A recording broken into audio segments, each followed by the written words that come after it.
Ticket দিতে পারে, জোরে বলুন সুবহানাল্লাহ। বলে কি করে জান্নাতের টিকিট প্রদান করতে পারে?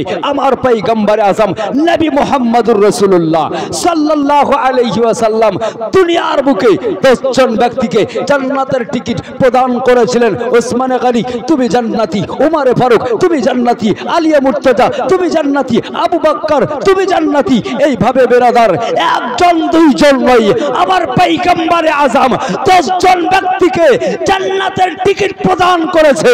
আমার পয়গম্বর আযম নবী মুহাম্মদুর রাসূলুল্লাহ সাল্লাল্লাহু আলাইহি ওয়াসাল্লাম উনি তো সমস্ত নবীদের লিডার ছিলেন, উনি তো সমস্ত নবীদের সর্দার ছিলেন।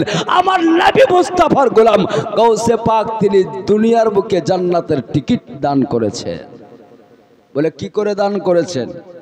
কোনো একদিন ফজরের ওয়াক্তে এলান করে দিলেন कि आज के आमार पेछने फजरेर नामाज जामात सहकारे जारा आदाय करबे ताराई होबे जान्नाती। जोरे बोलुन सुबहानाल्लाह। जारा फजरेर नामाज आमार पेछने आदाय करबे तारा जान्नाती, और এই কথাটা যারা এলান করবে তারা হবে জাহান্নামী। ওই জায়গায় উপস্থিত ছিলেন হযরত খাজা মাইনুদ্দিন চিশতি আজমিরি সঞ্জরি আলাইহি রহমা। তিনার কানে উপস্থিত হলো। উপস্থিত হওয়ার পরে বেরাদার ইসলাম আমার খাজা গরিবে নামাজ হিন্দাল গলি তিনি চিন্তা করতে লাগলেন कि আমার কারণে যদি আমার এলাকাবাসীর লোকেরা জান্নাত যেতে পারে তা আমি নিজেকে ভাগ্যবান মনে করব। আমার খাজা বাবা তিনি চিন্তা করতে করতে রাস্তা ধরে চলতে আরম্ভ করলেন, আর পাড়ায় পাড়ায় গলিতে গলিতে এলান করতে আরম্ভ করলেন, হে বগদাদ শহরের মানুষেরা শোনো, আজকে তোমরা কেউ আর বিছানায় ঘুমিয়ে থেকো না, জলদি উঠো। কেন? বলে আমার গাউসুল আজম বলেছেন আজকে আমার পেছে যারা জামাত সহকারে ফজরের নামাজ আদায় করবে তারাই হবে জান্নাতি। জোরে বলুন সুবহানাল্লাহ। তারাই হবে জান্নাতি। ফজরের ওয়াক্ত হলো, জামাত শুরু হয়ে গেল। যেখানে এক কাতারের বেশি লোক হয় না, আমার গাউসুল আজম সালাম ফিরার পরে দেখছেন যে হাজার হাজার লোক ওনার পেছনে। কেন জানেন? জান্নাতের লোভে। জান্নাত নেবে না, নামাজ পড়বে না, রোজা রাখবে না, কিন্তু জান্নাত ছাড়বে না। বুঝতে পারলেন? এরকম মানুষ আছে না নাই? নামাজ না পড়লাম সে কি হলো, রোজা না রাখলাম সে কি হলো, ইমান তো তাজা আছে, জান্নাত কিন্তু পাবোই। বড় বড় জালসা করে ফেলে দিছে, জীবনী করে ফেলে দিছে, জান্নাত পাবো না মানে। আমার গাউসুল আজম বলেন শোনো, যারা আমার পেছে নামাজ পড়বে তারাই হবে জান্নাতি। জান্নাতির লোভে হাজার হাজার মানুষের আগমন ঘটেছে। ও বিরাদার সামাইন ইকরাম, পেছে দেখতে পাওয়া গেল বিশাল লোকের সমাগম, হাজার হাজার লোক। সালাম ফেরার পরে জিজ্ঞাসা করলেন, আচ্ছা আজকে তোমরা আমার পেছে নামাজ পড়লে তার কারণ কি? এত লোক তো হয় না, কিন্তু আজকে কেন হয়েছে? বলে হুজুর আজকে আপনার পেছে নামাজ পড়ার কারণ হলো এটাই, আমরা জান্নাতে যাবার জন্য আপনার পেছে নামাজ পড়তে এসেছি। বলে তোমাদেরকে কে বলল যে আমার পেছে আজকে নামাজ পড়তে গেলে জান্নাত পাওয়া যাবে? বলে আপনারই ভাগনা হযরতে খাজা তিনি নিজেই এলান করেছেন। হযরত খাজা গরিবে নওয়াজ তিনি এলান করেছে আজকে বড় পীর আব্দুল কাদের জিলানী রাদিয়াল্লাহু তাআলা আনহুর পেছে আজকে যারা ফজরের নামাজ আদায় করবে গো তারা যেন জান্নাতে যাবে, তারা জান্নাতি হয়ে যাবে। এটা গাউসুল আজম যেন বলেছেন। বেরাদার সামাইর হযরত বড় পীর আব্দুল কাদের জিলানী বললেন আমার ভাগনা খাজা গরিবে নামাজ কোথায় বলো? বলে পেছন কাতারে বসে আছেন। বলে তাকে ডেকে নিয়ে এসো। তাকে যেন ডেকে আনা হলো। আমার খাজা গরিবে নামাজকে জিজ্ঞাসা করা হলো তুমি কি এলান করেছ? বলে হ্যাঁ। বলে তুমি কি কথাটা শুনোনি গো? বলে কথাটা কি? যে এলান করবি সে যেন জাহান্নামে যাবে। এই কথা কি তুমি শুনোনি, খবর পাওনি? হযরতে খাজা গরিবে নামাজ বলেছেন, হ্যাঁ আমি খবর পেয়েছি, শুনেছি, এলান করলে জাহান্নামে যাবে, আপনার পেছে যারা নামাজ পড়বে তারা জান্নাতে যাবে, কিন্তু হুজুর আমি কোনোদিনই জাহান্নামী হতে পারি না। বলে কিসের জন্যে? বলে তার কারণ আপনার পেছে আমিও নামাজ পড়েছি, আপনার পেছে তো আমিও নামাজ পড়েছি, তাহলে আমি কি করে জাহান্নামী হতে পারি? আমার বড় পীর আব্দুল কাদের জিলানী রাদিয়াল্লাহু তাআলা আনহু আমার খাজা গরিবে নামাজ হিন্দাল ওয়ালিকে বুকে করে জড়িয়ে ধরে বলতে আছে, এ খাজা গরিবে নামাজ, আমি এলান করে দিলাম তুমি জান্নাতি, তোমার সাথে সাথে যারা জামাতে নামাজ পড়েছে তারাও জান্নাতি, তারাও জান্নাতি। আমার খাজা গরিবে নামাজ হিন্দাল ওলির মামু হযরতে বড় পীর আব্দুল কাদের জিলানী নবী মুস্তাফার গোলাম হয়ে দুনিয়ার বুকে যদি জান্নাতের টিকিট প্রদান করতে পারে, আমার রাসূলুল্লাহ কি পারে না? আমার নবী কি পারে না? ও বেরাদার সামাইন ইকরাম, আমার নবী 10 জন ব্যক্তিকে জান্নাতের টিকিট প্রদান করেছেন, আর আমার গাউসুল আজম হাজার হাজার মানুষকে জান্নাতের টিকিট দান করেছেন। কার পাওয়ারে? নবীর মোহব্বতে, আল্লাহর দেওয়া পাওয়ারে। জোরে বলুন সুবহানাল্লাহ। আল্লাহর দেওয়া পাওয়ারে। আজকে আমরা মসজিদে গিয়ে যখন দেখা যায় ধন দৌলত টাকা পয়সা কমে আছে, পকেট ফাঁকা হয়েছে, 2-4 দিনের জন্য মসজিদে গিয়ে আমরা নামাজ পড়ে দিই, খুব কাঁদি, আল্লাহকে বলি আল্লাহ টাকা দাও, টাকা শেষ হয়ে গেছে, পকেট ফাঁকা হয়ে গেছে, জমি জায়গা বিক্রি করে দিয়ে শেষ হয়ে গেছে। এভাবে আমরা দোয়া করি না, করি না? আচ্ছা দোয়া কবুল হবে কি? হবে? হ্যাঁ, তার কারণ দোয়া আমাদের আল্লাহর দরবারে ওইভাবে কবুল হবে না। তার উদ্দেশ্য হলো এটাই যে আমরা কোনোদিন নামাজ পড়লাম না, আজকে টাকা শেষ হয়ে গিয়েছে, এই জন্য মসজিদে গিয়ে নামাজ পড়ছি, আল্লাহর কাছে দোয়া করব, টাকা পয়সা আমাদেরকে দিবে। আমার খাজা গরিবে নামাজ হিন্দাল ওলি আলাইহি রহমা, তিনি যখনই আল্লাহর দরবারে দোয়া করতেন তো আল্লাহকে বলতেন না যে আল্লাহ তুমি আমাকে টাকা পয়সা দাও, তিনি একটি কথা বলতেন যে তুমি আমার ইমানটা ঠিক রাখো। যদি বলুন সুবহানাল্লাহ। ইমানটা তাজা রাখো, ইমানটা মজবুত রাখো। ও বেরাদার সামাইন ইকরাম, আমার গাউসুল আজম রাদিয়াল্লাহু তাআলা তিনি দুনিয়ার বুকে জান্নাতের টিকিট প্রদান করেছে। এ গাউসুল আজম রমজান মাসে খানকাতে বসে আছে, বুঝতে পারলেন? রমজান মাসে একজন মুরিদ এসে বলছে, হুজুর, বলে কি? বলে আগামী কালকে আমার বাড়ির ইফতারের জন্য আপনি দাওয়াত গ্রহণ করেন। আমার খাজা গরিবে নামাজ বললেন, আলহামদুলিল্লাহ, আমি কবুল করলাম। জোরে বলুন সুবহানাল্লাহ। এই দাওয়াত গ্রহণ করা কার সুন্নাত? নবীর সুন্নাত, নবী সুন্নাত। আমার নবীর নিকটে যদি কোনো ব্যক্তি দাওয়াত করতে আসতো, আমার নবী ইনকার করতেন না, দাওয়াতটা গ্রহণ করে নিতেন। দাওয়াত গ্রহণ করা নবী মুস্তাফার সুন্নাত। আর যারা ইচ্ছাকৃত সুন্নাতকে ত্যাগ করে দেয়, আমার নবী আকা মুস্তাফা বলেছেন, সে আমার গর্দনে ছুরি চালিয়ে দিল। এখানে আমার রাসূলুল্লাহর গর্দনে ছুরি চালার মতো লোক কত আছে জানেন? এখানে মনে হচ্ছে বেশিরভাগই আছে, বেশিরভাগই আছে। কারণ হাদিসে এসেছে, যারা দাড়ি চেঁচে ফেললো তারা আল্লাহর রাসূলের গর্দনে ছুরি চালালো। তো সবই দাড়িওয়ালা আছে নাকি এখানে? জি, বেরাদার সামাইন, দাড়ি রাখুন, নবীর মোহব্বতে দাড়ি রাখুন, নবীকে ভালোবাসতে শিখুন। তার কারণ হলো এটাই, যেই নবী মুস্তাফা সাল্লাল্লাহু আলাইহি ওয়াসাল্লাম দুনিয়ার বুকে আসার টাইমে বেরাদার সামাইন ইকরাম উম্মতের জন্য কান্না করেছিলেন, দুনিয়াতে থাকাকালীন উম্মতের জন্য কেঁদেছেন। নবী আমার দুনিয়া থেকে যাচ্ছেন, উম্মতের জন্য কাঁদছেন। আজ পর্যন্ত নিজের রওজা শরীফে হাবলে উম্মতি, রব্বি হাবলে উম্মতি বলে কাঁদতে আছে। হাসরের ময়দানে, কাল কিয়ামতের মাঠে, ও বেরাদার সামাইন ইকরাম আমার পয়গম্বরে আযম উম্মতের জন্য কাঁদবেন। যেই নবী এত ভালোবাসেন নিজের উম্মতকে, সেই নবীকে কি আমরা সামান্য পরিমাণে ভালোবাসা দিতে পারবো না? জি, আজকে যেমন I love Mohammad, I love Mohammad বলে আমরা দিবানা হয়ে গিয়েছি, মস্তানা হয়ে গেছি। এরকম কি দাড়ি ছেড়ে দিবানা হতে পারবেন না? জি, মস্তানা হতে পারবেন না? দাড়ি ছাড়ুন। তার কারণ আমার পয়গম্বরে আজম বলেছেন এক একটা দাড়িতে 70টা করে ফারিস্তা ঝুলে। কতটা করে? এবার দাড়ি ছাড়বেন, দাড়ি ছাড়ার পরে মদ পান করবেন আর এই কষা দিয়ে দাড়ির উপর দিয়ে চুয়েবে, তা করলে তার হবে না নাকি? দাড়ির সম্মান রাখতে হবে, ইজ্জত রাখতে হবে। গাউসে পাক রাদিয়াল্লাহু তাআলা আনহর নিকটে এসে বলে, হুজুর আগামী কালকে আপনার দাওয়াত থাকলো আমার বাড়িতে। তিনি বললেন ঠিক আছে যাও, আমি তোমার দাওয়াতটা গ্রহণ করলাম। আরেকজন ব্যক্তি আসলো, সেও যেন দাওয়াত করলো আগামী কাল ইফতার করার জন্য। আরেকজন ব্যক্তি এসে বলে, হুজুর শুনেন গো, আগামী কাল কি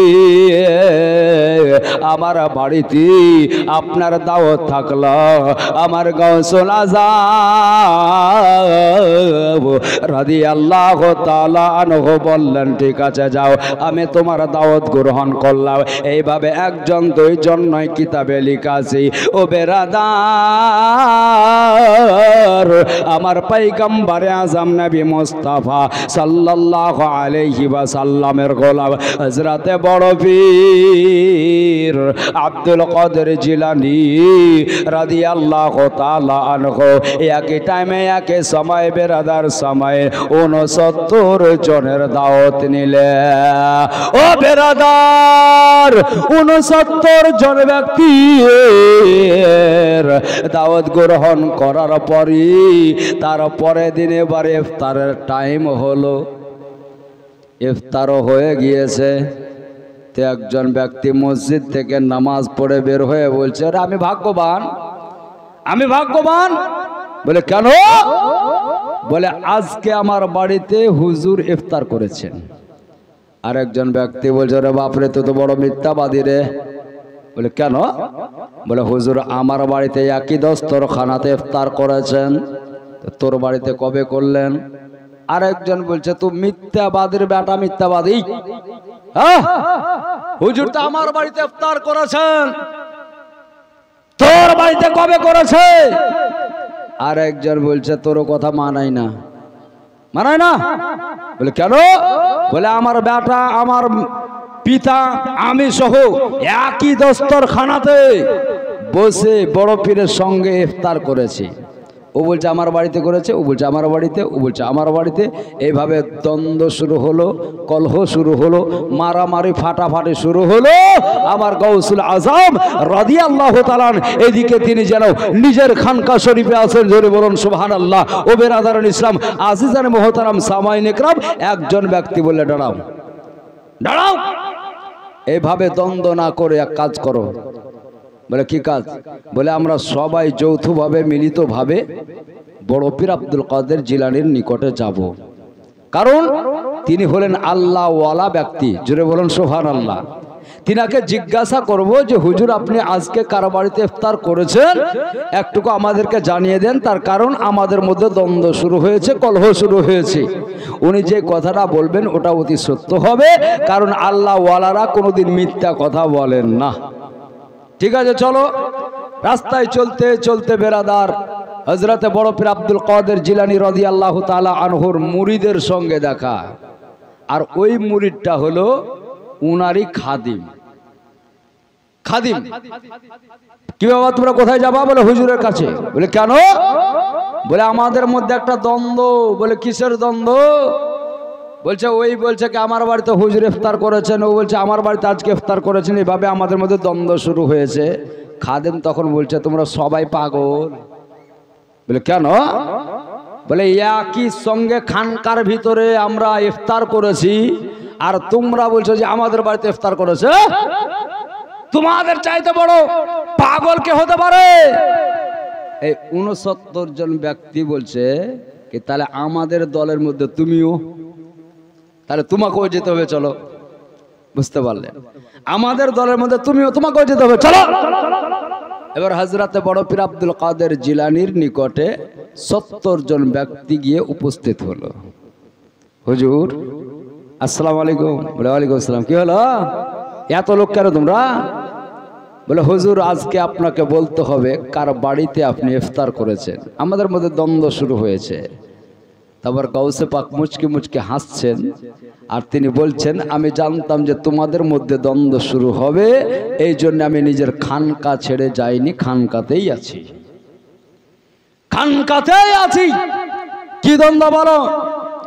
বলে হুজুর আপনি বলেন আজকে কার বাড়িতে ইফতার করেছেন?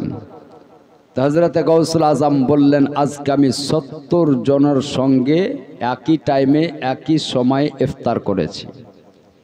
বলে এটা কি করে সম্ভব হয়?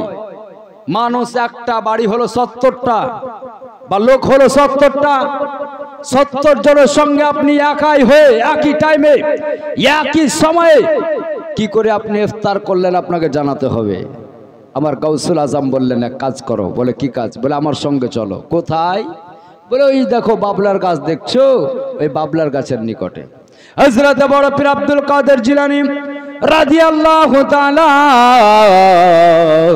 আনহর সঙ্গে বেরাদার সামাইর এই 70 জন ব্যক্তি যেন চলতে আরম্ভ করলো।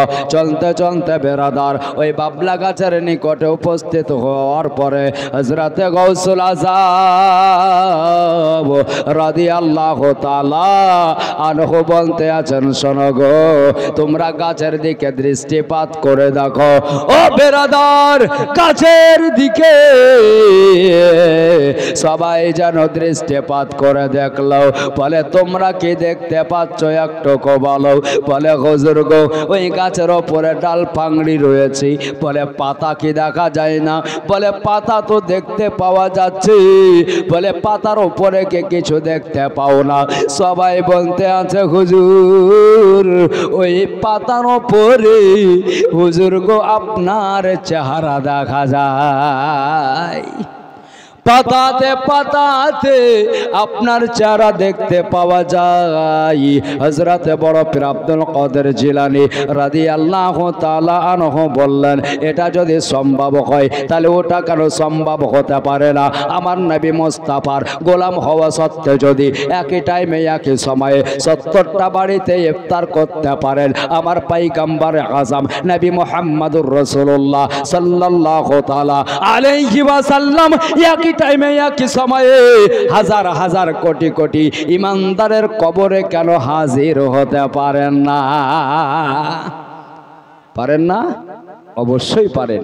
নবীর গোলাম হয়ে যদি একই টাইমে একই সময়ে 70 জনের বাড়িতে ইফতার করতে পারে আমার পয়গম্বরে আযম নবী মুহাম্মদুর রাসূলুল্লাহ সাল্লাল্লাহু আলাইহি ওয়াসাল্লাম, তিনি কি একই টাইমে একই সময়ে বেরাদার হাজার হাজার লাখ লাখ কোটি কোটি ইমানদারের কবরে কি উপস্থিত হতে পারেন না?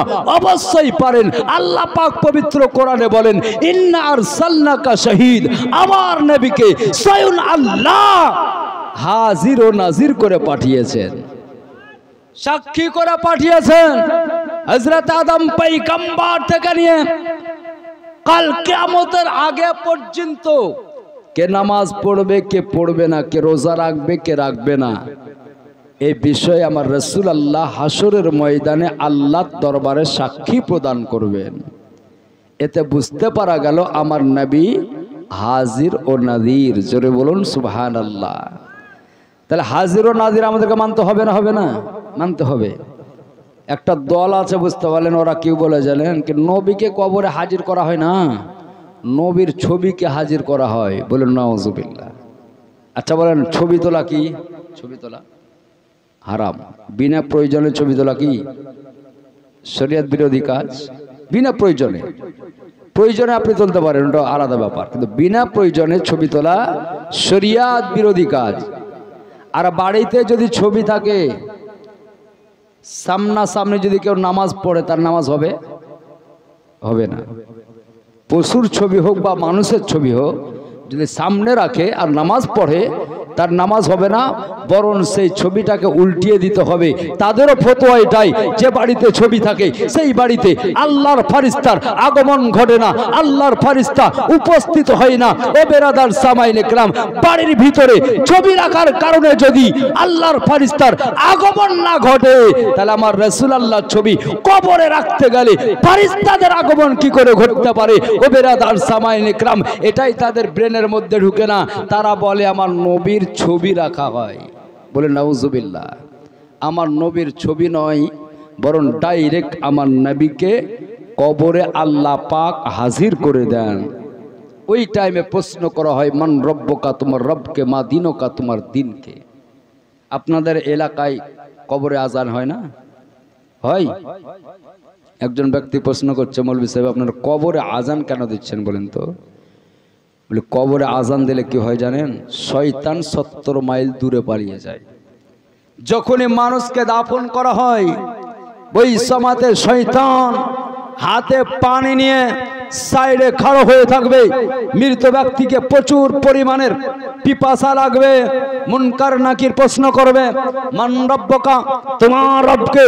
শয়তান তখন পানির পিয়ালা নিয়ে বলবে, আমাকে আল্লাহ বলো, তোমাকে এই পানি আমি পান করিয়ে দেব। এই জন্য বড় বড় মুফতি মুহাদ্দিসগণেরা বলেছেন, ওই জায়গায় যদি আজান দেওয়া যায় তাহলে শয়তান 70 মাইল দূরে পালিয়ে যায়। দেখবেন যখন আজান হয়, আজান, তখন শয়তান 70 মাইল দূরে পালায়। তখন কুকুর ঘেউ ঘেউ করে না?